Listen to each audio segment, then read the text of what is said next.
Eu estou indo amanhã para mais uma temporada. A esse momento você fala, aquele, né? Só para eu me sentir. Mas eu fiquei aqui, indo e voltando nesse período agora de férias das crianças nos Estados Unidos. Eu também fiquei aqui para conferir se o cabelo do Simon crescia. E a promessa se cumpriu. O meu não, mas o dele sim. Abra sua Bíblia comigo em João, capítulo 5, do verso 11 ao verso 9, um texto muito conhecido, uma palavra simples. E nós vamos ler também o versículo de número 14. João 5, de 1 a 9, e também o versículo 14. Diz assim: passadas estas coisas, havia uma festa dos judeus. E Jesus subiu para Jerusalém. Ora, existe ali, junto à porta das ovelhas, um tanque, chamado em hebraico Betesda, o qual tem 5 pavilhões. Neste jazia uma multidão de enfermos, cegos, coxos, paralíticos, esperando que se movesse a água. Porquanto um anjo descia em certo tempo, agitando-a. E o primeiro que entrava no tanque, uma vez agitada a água, sarava de qualquer doença que tivesse. Estava ali um homem enfermo, havia 38 anos. Jesus, vendo-o deitado e sabendo que estava assim há muito tempo, perguntou-lhe: queres ser curado? Respondeu-lhe o enfermo: Senhor, não tenho ninguém que me ponha no tanque quando a água é agitada, pois, enquanto eu vou, desce outro antes de mim. Então lhe disse Jesus: levanta-te, toma o teu leito e anda. E imediatamente o homem se viu curado e, tomando o leito, pôs-se a andar. E aquele dia era sábado. Verso 14. Mais tarde, Jesus o encontrou no templo e lhe disse: olha que já estás curado, não peques mais, para que não te suceda coisa pior. Toda a glória seja dada ao nome do Senhor e que Ele abençoe a leitura desta palavra. Queridos, poucas semanas atrás eu ministrei aqui e eu contei um pouco da experiência que eu tive recente com Deus no hospital, aqui em Vitória. E eu experimentei, pela graça de Deus, um grande milagre. Foi um milagre. Quem esteve perto de mim ali sabe que a forma como Deus operou, sem tantos detalhes, mas foi de fato, depois de 45 dias hospitalizado, houve alguns momentos em que eu achei que não fosse sair dali com vida. E Deus operou um grande milagre na minha vida. Teve especificamente um momento em que eu, pegando ali muitas infecções no hospital, houve uma infecção, um período aí de uns 10 dias, que a infecção não ia embora.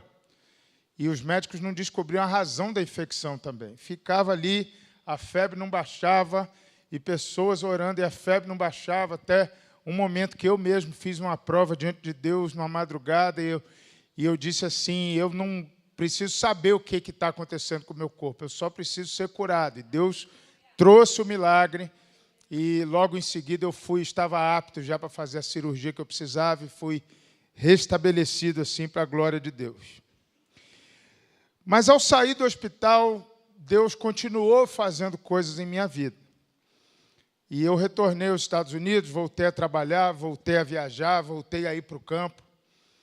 E um sentimento que me acompanhou o tempo todo é aquele pensamento do: e agora? Pós-milagre.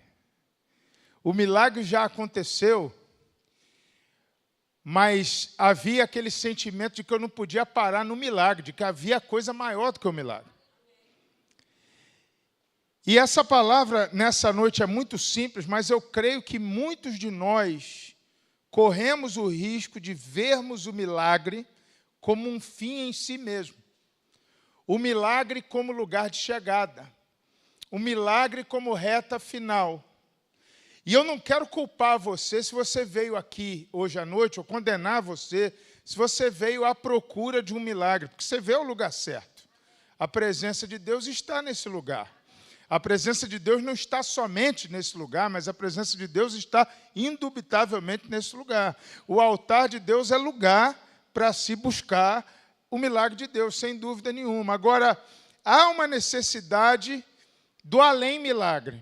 Você já pensou o que acontece depois do milagre? Você já pensou que muitos milagres podem não acontecer porque não estamos preparados para o pós-milagre? E esse sentimento começou a acometer o meu coração de uma maneira que eu preparei essa mensagem muito simples para essa noite. Veja bem, eu vou falar uma frase chocante agora para alguns. Mas Jesus não é o único na história a performar milagres. Não é. Inclusive, a Escritura afirma que até o diabo faz milagres. Se você olhar em 2 Tessalonicenses 2,9, você olha em casa, diz: o aparecimento do iníquo é segundo a eficácia de Satanás, com todo o poder e sinais e prodígios da mentira. Ele faz milagres. Milagres. Inclusive, na época de Jesus, havia outros indivíduos que faziam milagres. Os historiadores contam isso. Havia um em especial chamado Hanina ben Dossa. Esse cara era conhecido no tempo dele. Ele morava numa cidadezinha a 20 quilômetros ao norte de Nazaré, de onde Jesus vinha. E Hanina ben Dossa está registrado nos Talmudes de Jerusalém, da Babilônia, em registros históricos, como sendo um mestre de milagres do primeiro século. Alguns dizem que ele foi picado por uma cobra, ele ficou famoso por isso, ele foi picado por uma cobra extremamente venenosa e morreu a cobra. Eu lembrei de um monte de gente aqui agora. Hanina ben Dossa. Ele ficou conhecido pela cura à distância do filho de Gamaliel. Os estudiosos não sabem dizer se é o Gamaliel das Escrituras ou se é outro Gamaliel.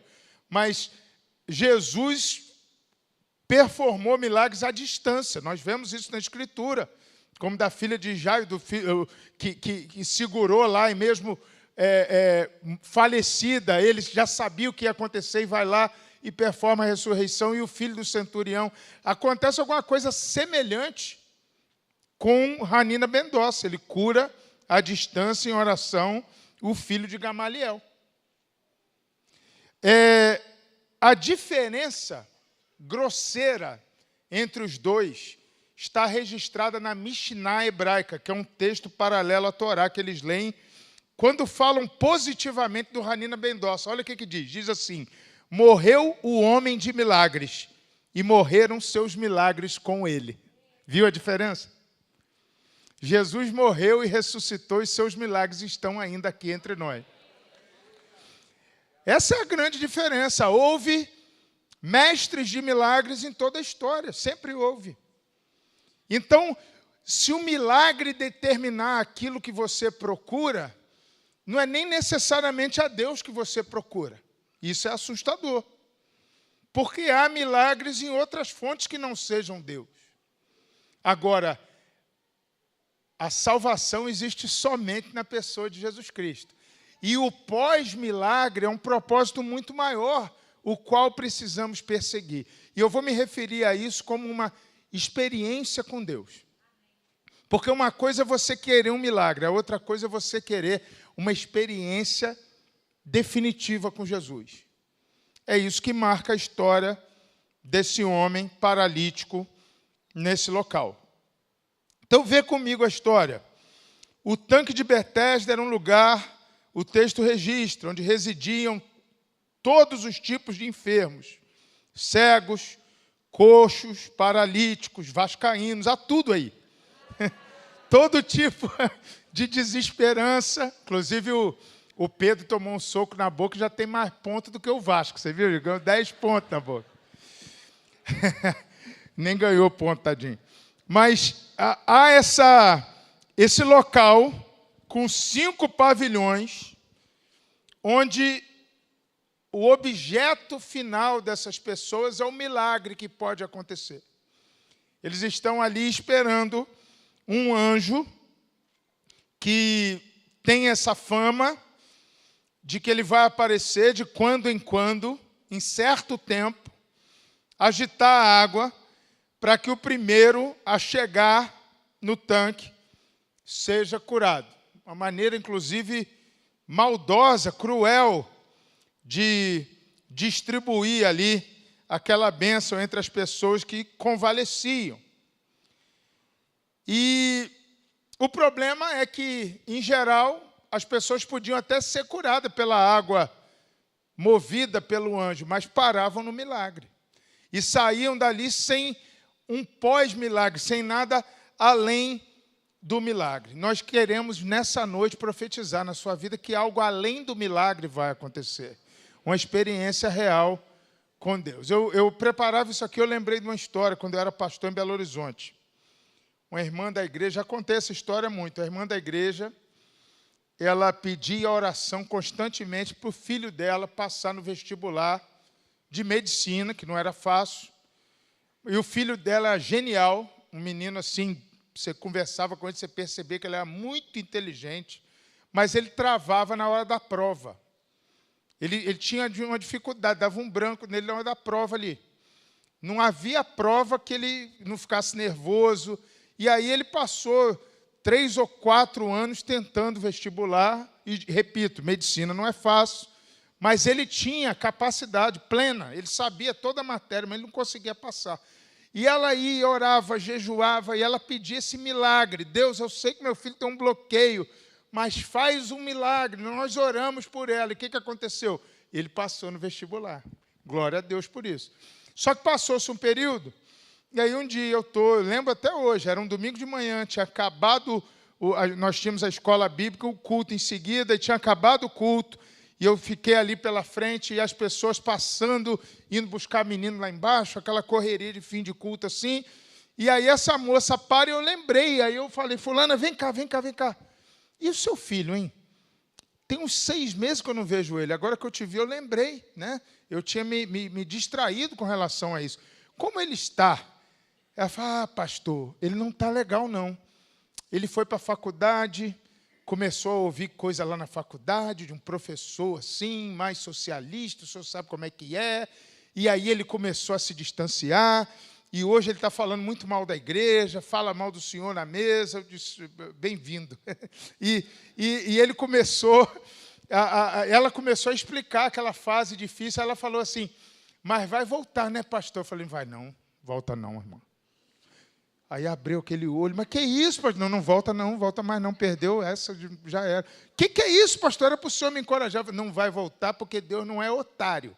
No dia que a irmã orar pela conversão do seu filho, com 10% da gana, que a irmã orava para o seu filho passar no vestibular, pode ser que Deus perca tempo com a oração da irmã, mas nesse momento ele não vai voltar, não. Pode esquecer, caso perdido. E a irmã, com aquele olho esbugalhado na minha frente, o que eu estava dizendo? Pouco adiantara o milagre, se não houver pós-milagre.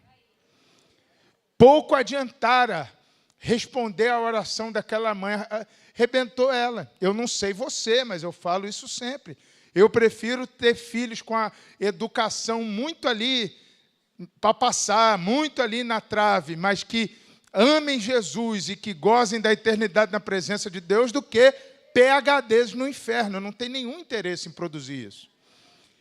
Mas o milagre, ele nem sempre vai se concretizar como algo que vai valer a pena na sua vida. Às vezes é por isso que o milagre não acontece. Pensa nisso. Porque o pós-milagre você não tem maturidade para ele. Porque você não tem estrutura para viver o que Deus deseja de fato com o seu milagre. Então, eu trouxe essa palavra, quero falar sobre uma experiência com Deus além do milagre. Quais são as marcas de uma experiência real com Deus? Um milagre não é suficiente. Nós queremos mais do que isso. Nós queremos ir além disso. Então, primeira palavra da noite, transcendência. Eu quero falar sobre a transcendência de Deus que se manifestava nas experiências com Cristo. Benina Rendossa performava milagres. mas ele não tinha a transcendência. Ele não tinha esse elemento de, muito além dessa sobrenaturalidade metafísica, de mudar os objetos de lugar, de fazer as pessoas se sentirem bem no corpo. Ele não tinha esse domínio cósmico que só Jesus possuía, que transcende tempo e espaço. Ele não tinha isso. Ninguém tem isso. Somente o Criador de todas as coisas. Essa transcendência de Jesus é espetacular. Eu quero que você pense, mesmo no milagre do paralítico comigo. 38 anos. Eu fiquei hospitalizado 45 dias. 45 dias que eu tinha uma fisioterapeuta que ia no quarto, que me ajudava a me movimentar. Eu saí de lá andando devagar, porque você, quando fica muito tempo parado, você descobre musculatura na perna que você nem sabia que tinha lá. Assim, as juntas, né, que estavam escondidinhas na esquina assim, da coxa e tal. Aí começa a sentir, porque você estava parado. Imagina parado 38 anos. E Jesus fala assim, levanta, e ele levanta, cheio de disposição. É muito além de um milagre comum, é muito fora da realidade humana. E se a gente começar a emparelhar as diferenças entre Jesus e esse anjo que mexia a água, aí é covardia. Um anjo que se manifestava sempre naquele lugar. A obra de Jesus, ela não tem essa limitação geográfica de Betesda. Jesus transcende tempo e espaço e todos os lugares. A questão temporal, o anjo aparecia em determinados momentos. Jesus não, Jesus cura até hoje e nada, a sepultura não parou o poder soberano de Cristo. A diferença existencial entre os dois, porque se você reparar na sua versão da Bíblia, deve ser como a minha, quando conta no versículo 4, explica como esse anjo se manifestava, está entre colchetes. Alguns vão dizer que isso foi, inclusive, uma inserção posterior de um escriba na Escritura para explicar o lance aí do anjo. Por que essas pessoas ficavam ali? Aí ele coloca entre colchetes. Olha, o anjo. Jesus não está entre colchetes. Jesus, ele é o verbo, ele é a palavra. Todas as coisas na Bíblia são sobre Cristo. Não dá para competir. Jesus transcende tempo e espaço.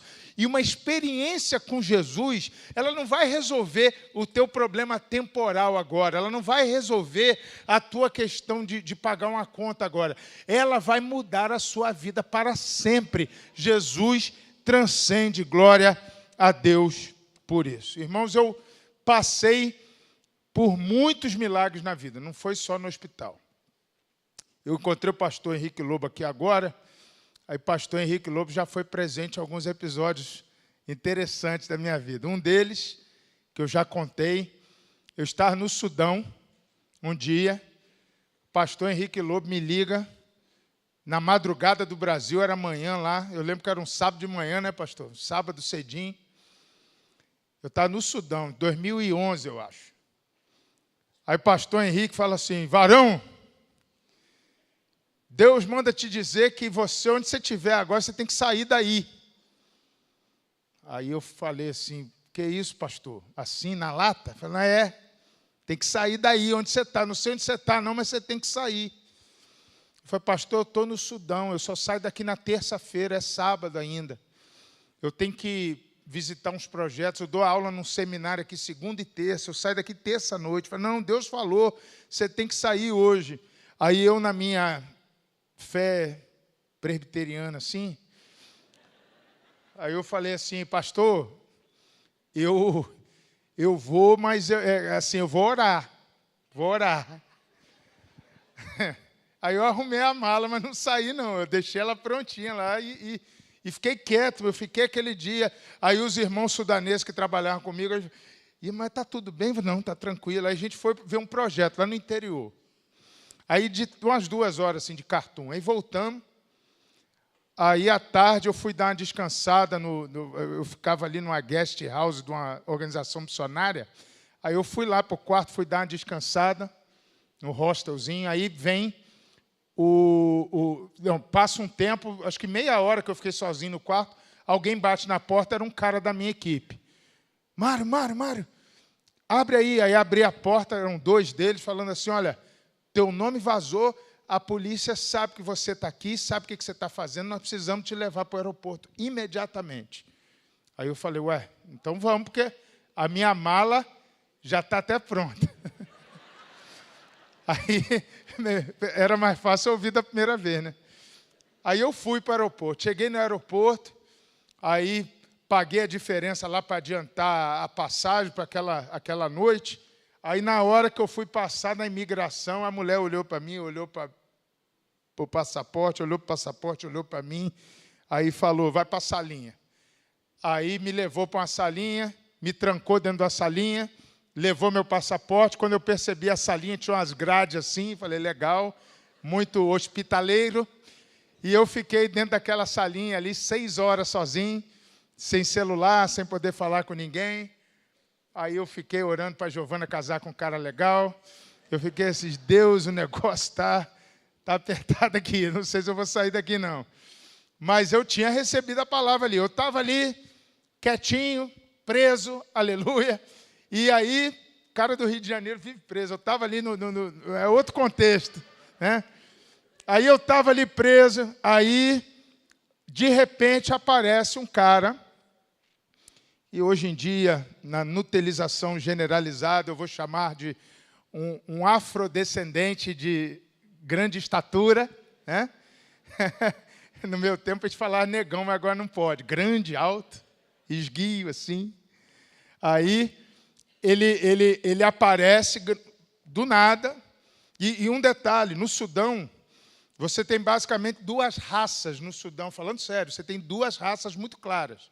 No norte do Sudão, eles são escuros, mas eles não são escuros como aquele africano que a gente está acostumado, nigeriano, angolano.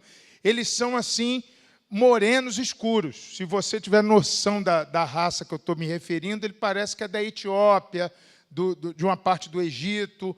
Ele é escuro, mas não é igual os lá de baixo. Os do sul, eles são aqueles africanos tribais. Eles são de cor bem escura.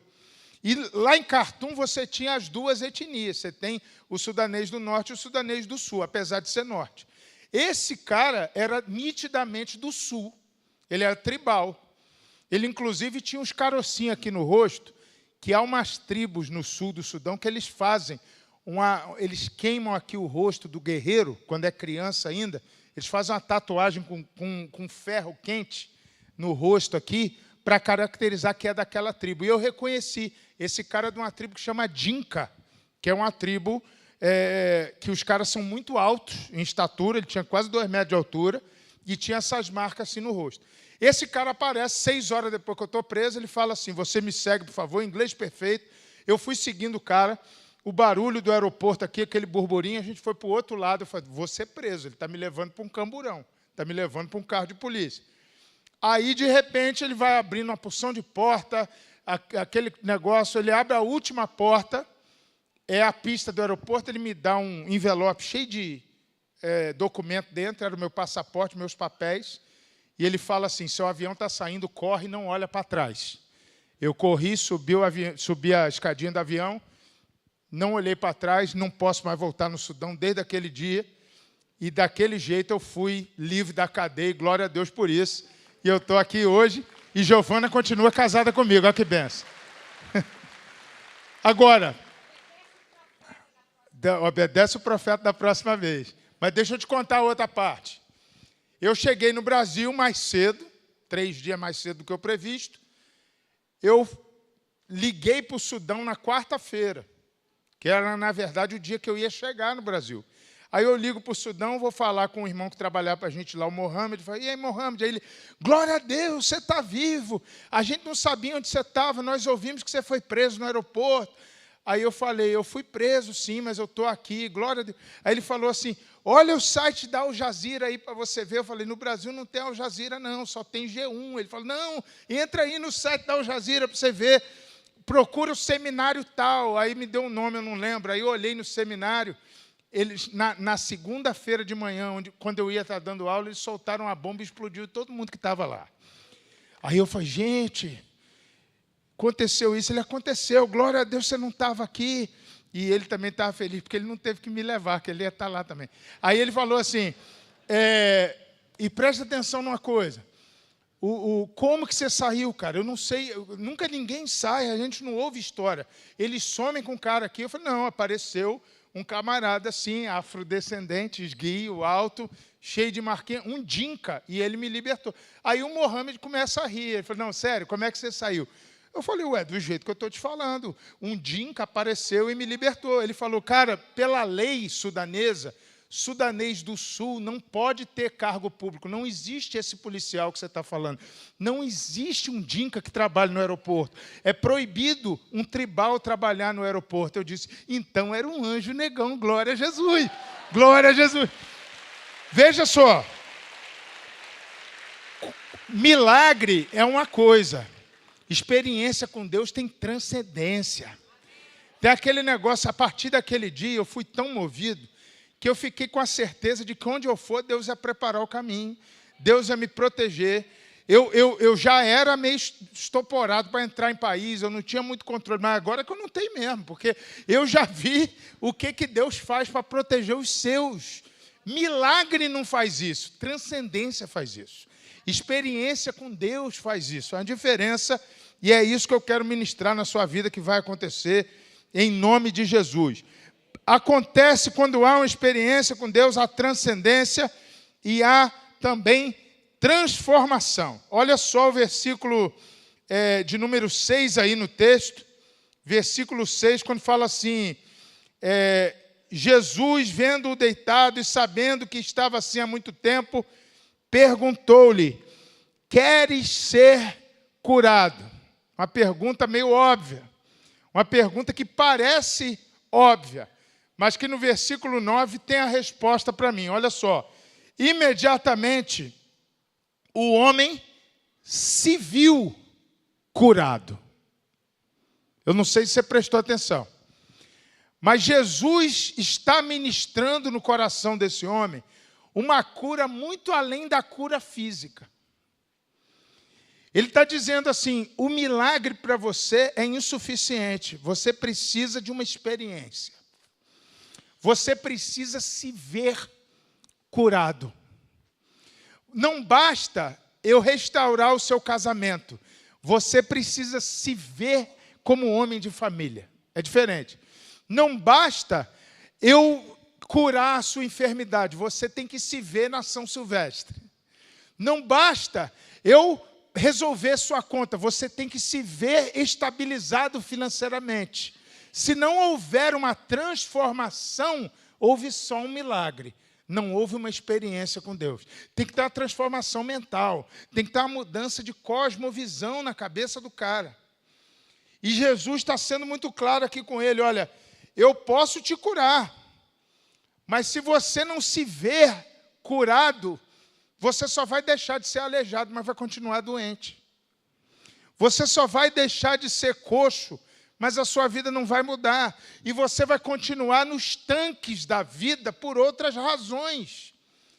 E em todos os apelos que se fizer, você vai estar lá, desesperado, pedindo para Deus consertar questões que você não precisava estar atravessando se você tivesse a mente consertada. Então, essa transformação, o milagre muitas vezes não faz, só a experiência com Deus é que faz. Tem muito milagre que não acontece na nossa história, porque a gente não consegue se ver diferentemente daquilo ali. Quando há experiência com Deus, há transcendência. Quando há experiência com Deus, há transformação. O anjo, ele chacoalhava a aguinha lá, ele curava enfermidades de ordem física, enquanto Jesus cura a alma da gente, que é muito superior a qualquer problema físico. Eu gosto de trabalhar com cristãos em países destroçados, como eu trabalho, porque o nível de conversão é fantástico. Eu convivo com um cara que era terrorista, com um cara que era espião soviético, se converteu. ver esse poder, essa transformabilidade do Espírito Santo me faz acreditar que eu posso orar com autoridade pela conversão do seu filho e o Espírito Santo vai transformar.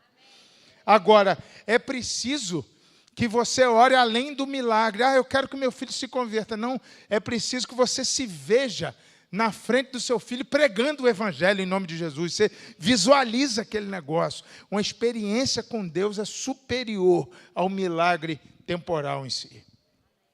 Transcendência, transformação. Em último lugar, geralmente a gente fala não menos importante, mas em último lugar. Não, aqui para mim, nessa palavra, eu deixei para o final o ponto que eu julgo ser o mais importante. Versículo 14. O texto diz que depois que esse homem foi curado, mais tarde, Jesus o encontrou no templo e lhe disse: olha que já estás curado, não peques mais, para que não te suceda coisa pior. Irmãos, uma pergunta muito basilar, diante de qualquer desafio que você tem na vida, diante de qualquer questão para a qual, ou acerca da qual você precise de um milagre. Uma pergunta muito básica é a seguinte: para que Jesus faria esse milagre? Com que propósito Jesus mudaria essa situação? Com que propósito Jesus cobriria a sua conta bancária para o cheque que vai bater na quarta-feira? Com que propósito Jesus te ajudaria a trocar de carro agora do jeito que você pediu? Com que propósito Jesus te tiraria do aluguel? Com que propósito Jesus curaria essa enfermidade que o médico não descobre? Com que propósito? Para que ele faria isso?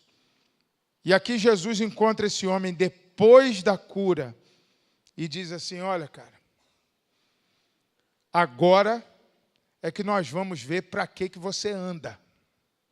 Agora é que nós vamos ver para que você caminha, para que eu te dei perna depois de 38 anos. É a partir desse momento que vai se revelar que você foi curado para a santidade.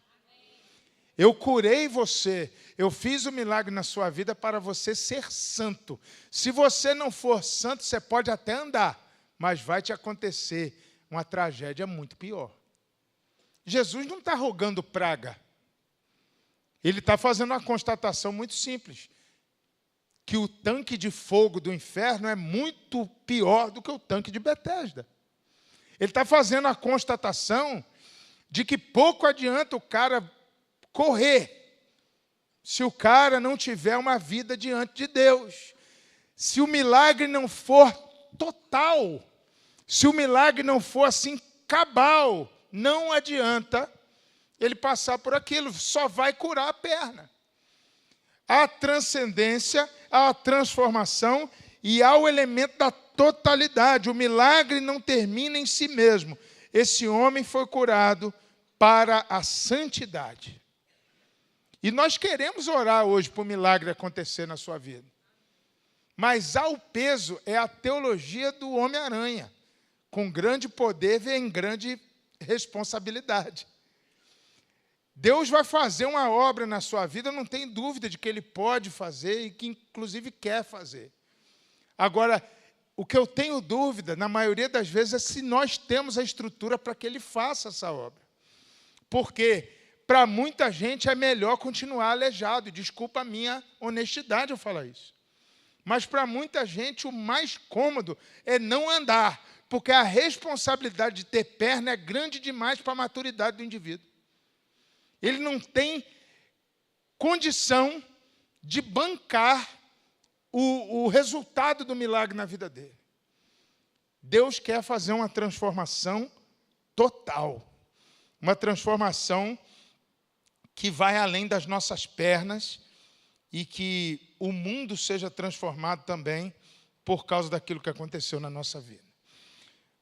De novo, alguns podem não receber essa graça de andar porque andariam em lugares onde Deus não seria glorificado. Alguns podem não ter, ou não receber o milagre financeiro, porque não honrariam a Deus com as suas finanças. E aquele que é Senhor do tempo e conhece passado, presente e futuro, onisciente, onipotente, onipresente, esse Deus, às vezes ele está poupando você a não dar o que você pede. Já pensou nisso?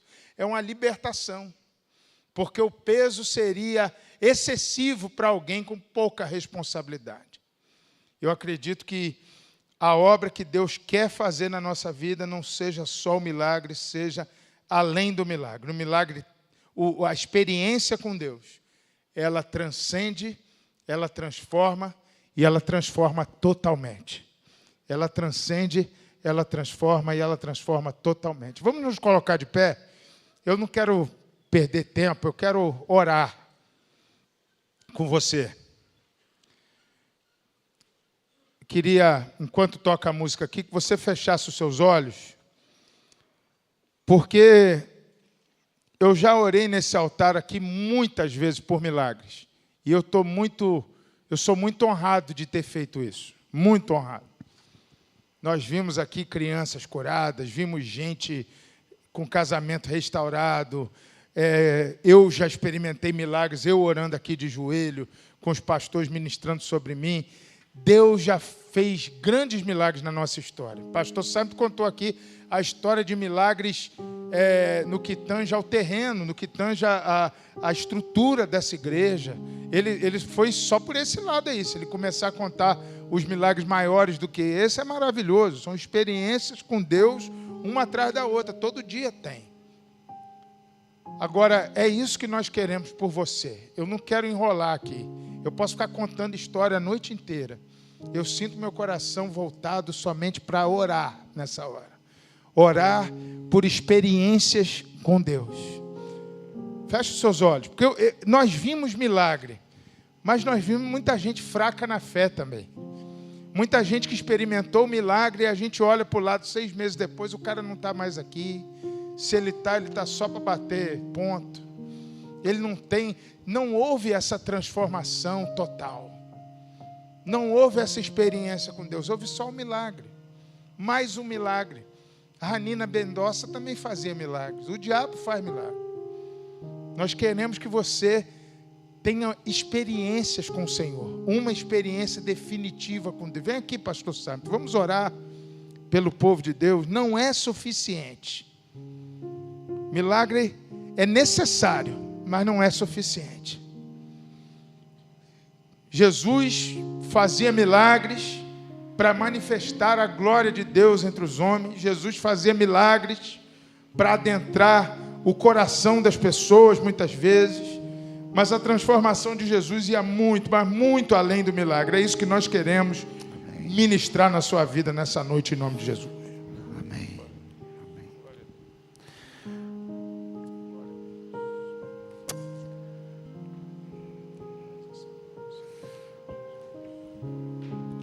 Não saia daqui do mesmo jeito.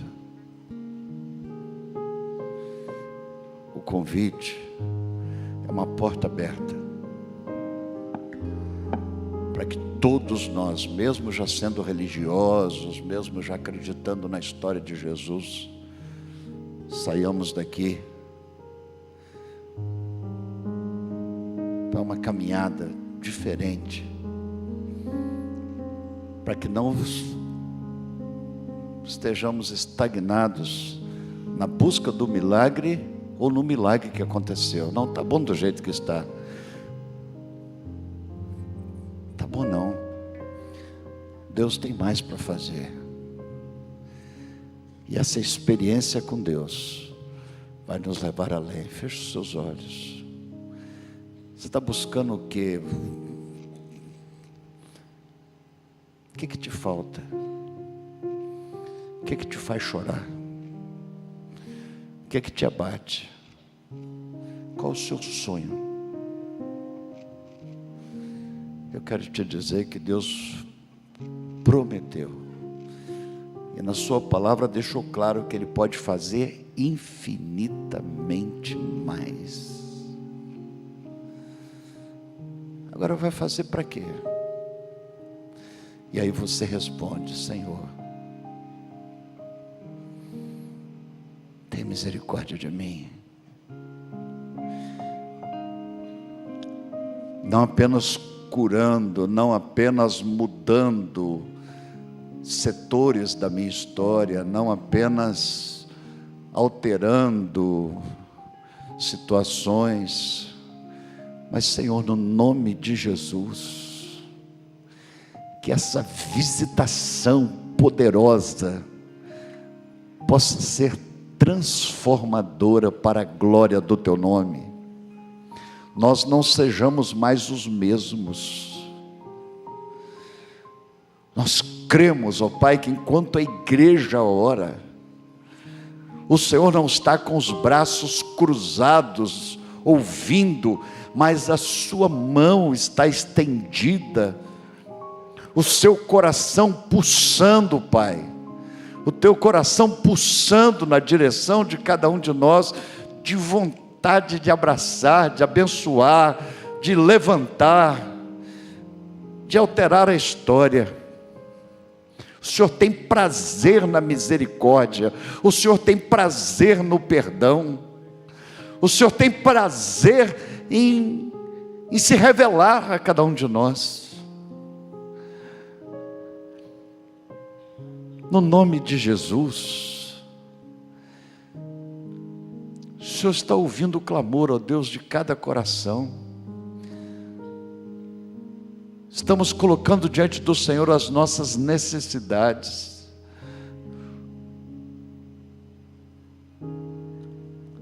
Estamos gemendo diante do Senhor com aquilo que incomoda, perturba. Mas, Pai, nós não queremos parar tão somente nesse milagre, nessa mudança, nessa intervenção do Senhor, mas nós queremos essa bênção, nós clamamos por essa bênção, para que possamos mais e mais proclamar o Teu nome, engrandecer o Senhor, viver em santidade, no nome de Jesus. Não nos deixe, Pai, sem o milagre. Opera, Senhor, nesta noite, na vida de cada um de nós. Precisamos de milagres, de intervenção sobrenatural. Mas, por favor, não nos deixe só com o milagre, que nós possamos ir além do milagre, caminharmos mais perto do Senhor, para a glória do Senhor e para que outros conheçam o Senhor. Nós já te agradecemos pelos milagres que estão acontecendo, e pela fé nós cremos, ó Deus, que milagres, aquilo que parecia aos olhos impossível, o Senhor está intervindo, agindo, falando, visitando, movendo. Mas mais do que isso, o Senhor está gerando filhos que te amam e querem andar na tua presença e proclamar o teu nome. Para além do milagre, o Senhor está gerando força, o Senhor está gerando visão, o Senhor está gerando propósito de vida. E Pai, no nome de Jesus, no nome de Jesus, não nos deixe viver se não for para a glória do Senhor. A vida e as bênçãos que advêm das tuas mãos, as demais bênçãos, nós só queremos se for para glorificar o teu nome. Então não nos dê um presente que nos leve ao pecado, não nos dê um presente que nos leve a sermos cristãos nominais, não nos dê, por favor, mas nos dê um coração igual ao teu, coração disposto a obedecer, coração disposto a viver com o Senhor, no nome de Jesus, no nome de Jesus. Se tem alguma amarração, se tem alguma coisa enrolada, alguma perturbação que tem a ver, ó Deus, com o inferno, com o maligno, na autoridade do nome de Jesus, nós ordenamos que Ele tire a mão e que a libertação aconteça, plena, total, transcendente, para a glória do Teu nome, no nome de Jesus, e para a glória de Jesus. Amém. Amém, querido. E diz o texto que o coxo viu que estava curado. Que Deus nos ajude a ver o que Deus tem feito na nossa vida. Amém. Que nós possamos não sermos tão estúpidos ao ponto de não ver os milagres que Deus está fazendo. Eu quero te dizer que nós vamos encerrar esta reunião, mas se você quer a nossa ajuda na caminhada, se você quer se envolver com algum projeto, se você quer ser batizado, se você quer participar ativamente, quer tratar de algum assunto no gabinete pastoral, pastor Lutero vai estar por aquela porta ali com uma equipe, e você fala com ele, com a equipe, pode marcar sobre isso. Nós aguardamos você numa próxima reunião, ou amanhã, ou na quarta, ou no próximo domingo. Lembra que domingo de manhã vamos ter um momento de gratidão, de celebração, convide os amigos, e domingo à noite também, às 19 horas, vamos estar juntos. Mas lembrando que domingo de manhã, se Deus quiser, pastor Cláudio vai estar ministrando, um homem de Deus querido, e vai ser um tempo de muita alegria também na presença de Deus. Que Deus Pai, Todo-Poderoso, Jesus Cristo, o amor de Deus encarnado, e o Espírito Santo, que é Deus em nós, Deus Pai, Deus Filho e Deus Espírito Santo, nos acompanha agora de volta para os nossos lares, para a vida lá fora. Continue abençoando sobremaneira a vida, a caminhada do pastor Mário, da Giovana, da Pieta, da Chiara, do Filipe. Deus continue abençoando seu ministério, e todos nós, agora e para sempre. Que Deus nos abençoe, que Deus nos guarde, que Deus faça transbordar a paz no nosso coração, agora e para sempre. Amém. Amém. Deus abençoe alguém perto.